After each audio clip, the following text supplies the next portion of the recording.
Talk to us about why it is important for you to run again this time.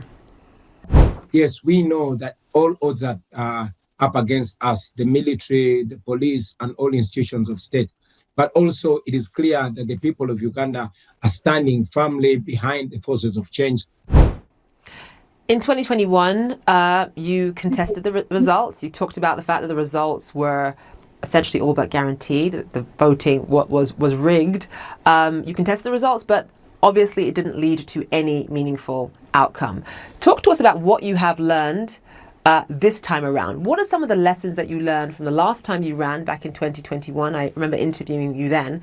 What lessons have you learned from them that you're applying now, Bobi? What message do you have for young Ugandans who feel disillusioned about politics? I mean, we've seen in neighboring Tanzania, for example, just a few months ago, that election was also widely contested, and there was a massive crackdown as well on opposition voices as well. Just talk to us about how young Ugandans who feel disillusioned about politics, who feel that this time the vote is all but certain and that it is rigged, how do they stand up for peaceful and democratic change in your country? You're watching Mordecai Marissa Live Political Commentary. Please consider subscribing to help grow Uganda's Voices of Struggle ecosystem. Thank you. I cannot appreciate you enough for using your valuable time to always go on social media, break down things for people.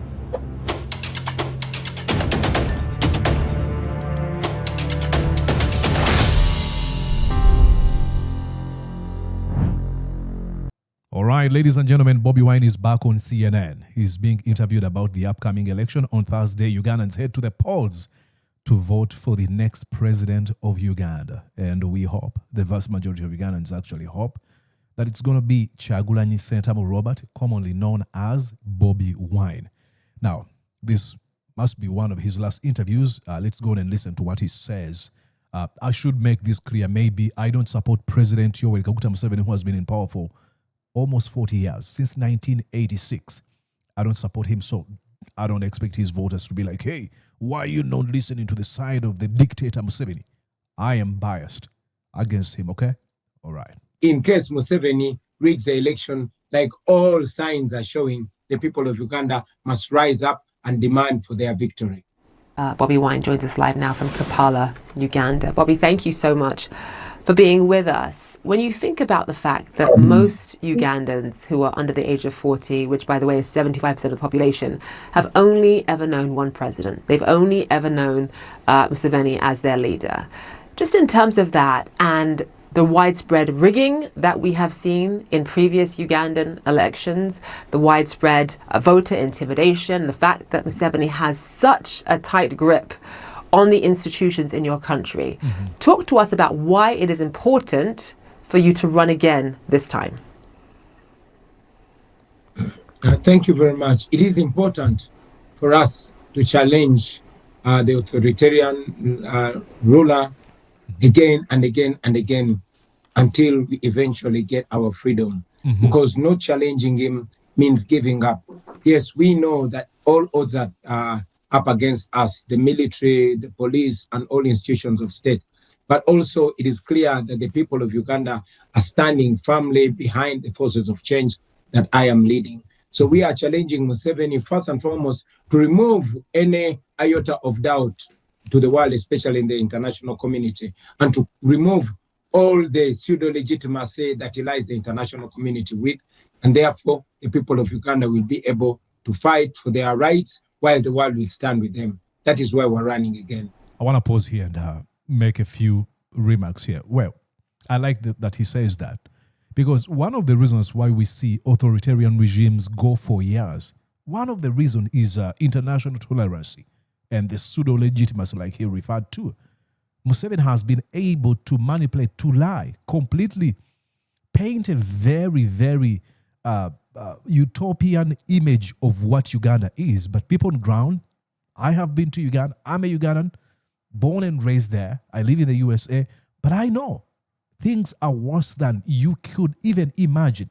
So by challenging him, we have an opportunity to show the entire world, countries that fund Uganda, international donors like the IMF, the World Bank, and international bodies like the UN, that hey, this guy is illegitimate. But hey, I digress. In 2021, you contested the results. You talked about the fact that the results were essentially all but guaranteed, that the voting was rigged. You contested the results, but obviously it didn't lead to any meaningful outcome.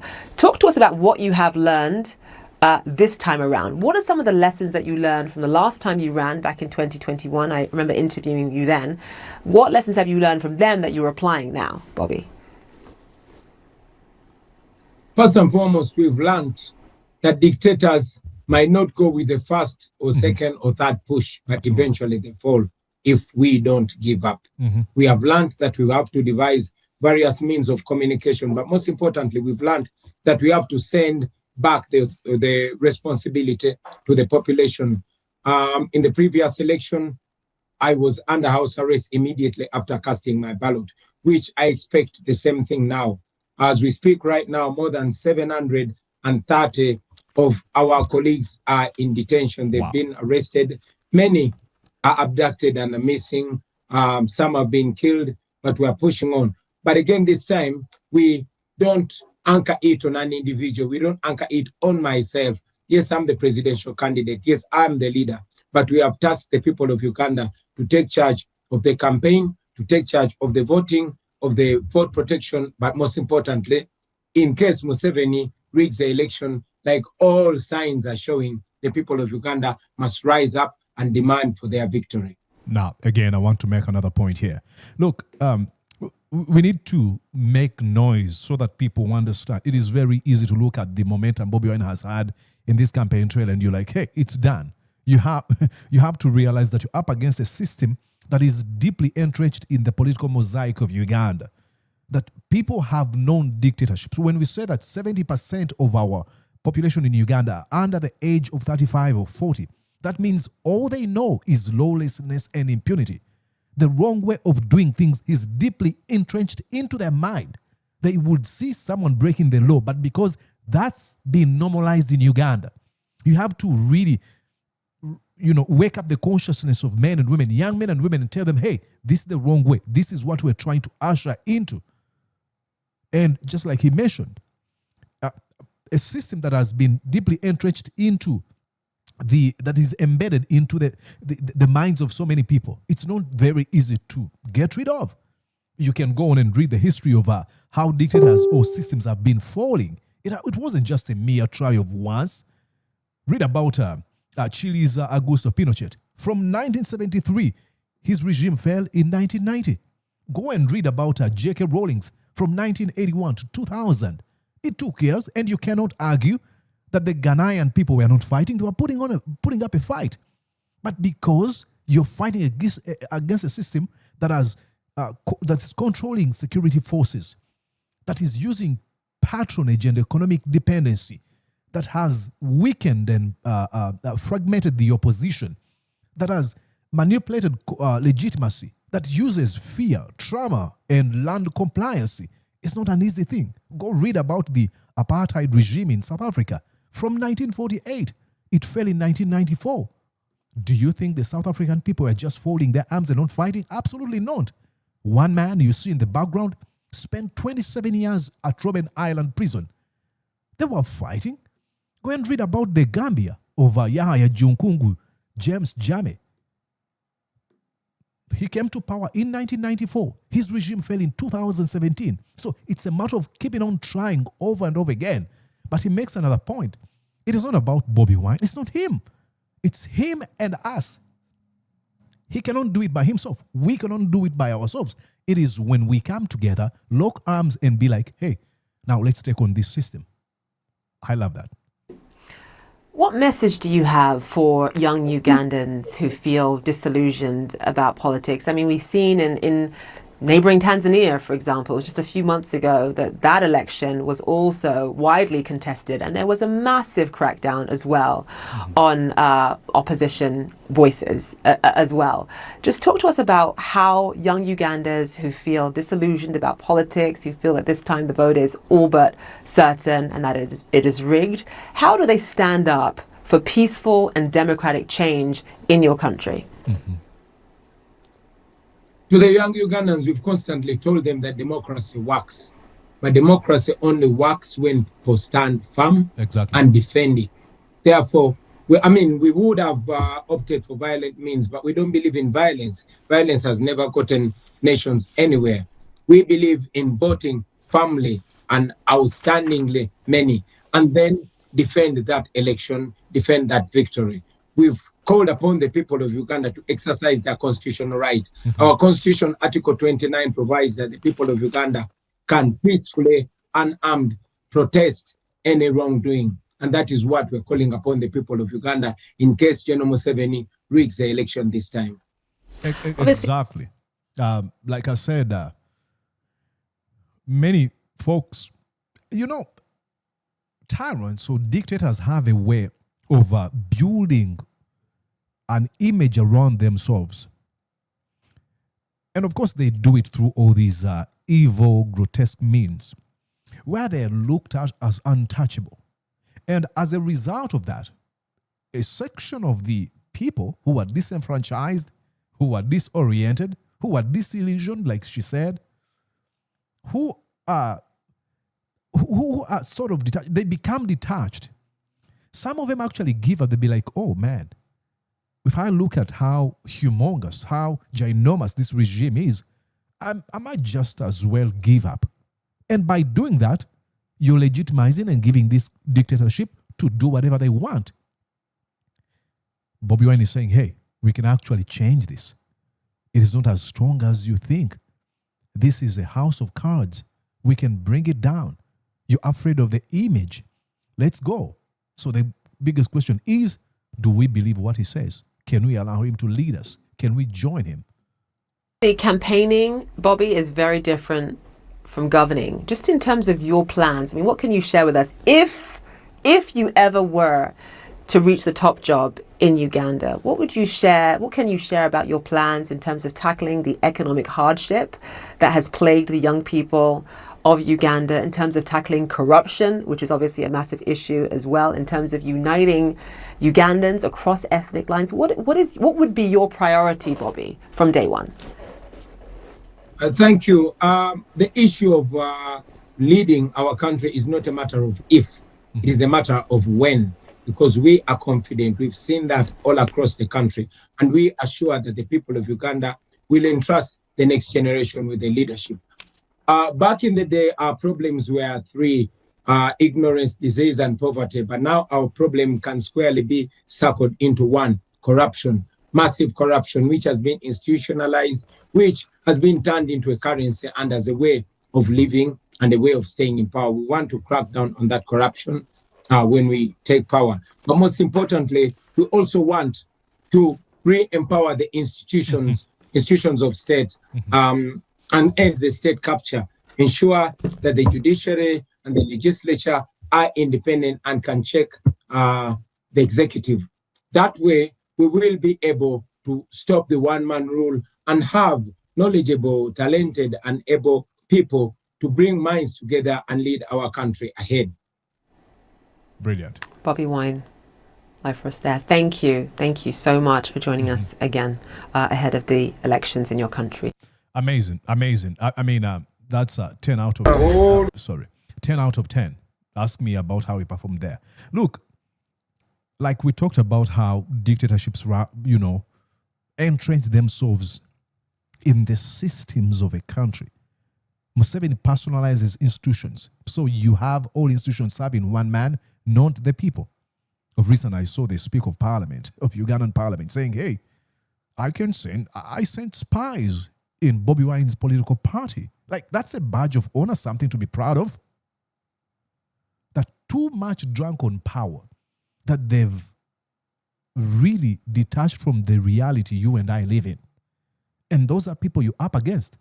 All they have in mind is the extra constitutional way of doing things. So that's the people you're trying to unseat. You're trying to show the right way of doing things.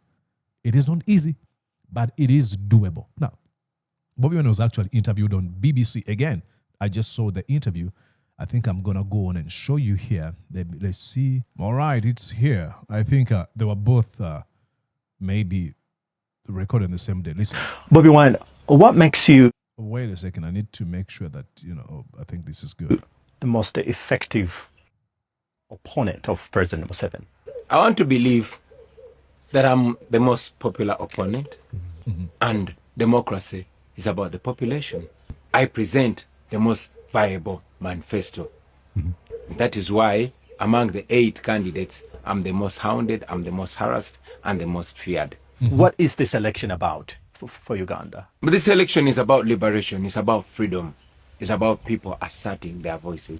And we codenamed this election a protest vote, to protest against a 40-year dictatorship. So let's say you win this election. Yeah. Your top agenda, the first 100 days in office. Restoring the independence of the 3 arms of government. Absolutely. That's a brilliant one. Ensuring that we have an independent judiciary, we have an independent parliament. We want to unite even the political players so that we come to a table and decide the next course for this, our country. What if you lose? Is this it for you? Will this be your last election? First and foremost, it is clear that we are winning. But What if makes you it's say free, that? I mean, I've been all over the country and it's been seen. But if it's a free and fair election, I'm happy to accept a loss. Okay. That's I think that's it for BBC. Well, I've seen people argue. They say Bobi Wine says if he lost power, if he lost this election, he advises people to rise up. Isn't he condoning violence or baiting people into violence? Absolutely not. He's telling them what Article 29 of our Ugandan Constitution says. There's a way of expressing yourself, demanding for what is right without necessarily resorting to violence. It's called nonviolence. It's been used by Mahatma Gandhi. Martin Luther King Jr. used it. It's been used all over the world. So if that's the way we're going to have to take, so be it. Actually, in one of the interviews of Museveni, before he came to power, shortly after toppling the regime of Obote and Tito Okello Lutwa, I think he said, what do you do if all means by which you have to express yourself or by which you have to win power have been closed off? What do you do? His mind was violence. Our way, our modus operandi is non-violence. So do not lose hope. Let's keep on fighting. We are on the right side of history. And everything you know that's right is on our side. The law, the culture. God is on our side. He's never been on the side of the oppressor. Never. But ultimately, the people of Uganda are on the side of Bobi Wine, which is our side. I've seen tremendous support from people across the world, more especially from other African countries. And I truly appreciate Kenya, Zambia, Malawi, Rwanda, Burundi, Nigeria. I saw someone, Cote d'Ivoire, which is Ivory Coast. And what's it called? Sierra Leone. Thank you so much, guys. I know earlier today I made a post on my Facebook and X platform and YouTube that I was going to be releasing my closing argument in regards to my coverage of the 2026 campaigning season of Bobi Wine or campaigning, Bobi Wine's campaigning. But this one decided to drop. So the other one is going to be coming later. So stick around and let me know what you think on this one. My name is Mordecai Murisa, and I wish you a wonderful time. Please make sure that you are tuned in. Let us know what you think. And I appreciate you if you're watching from wherever you are watching. Did you enjoy what you just watched? I'm sure they did. I'm going to guess that you did. how about you consider subscribing to Mordecai Marissa Live YouTube channel? Thank you.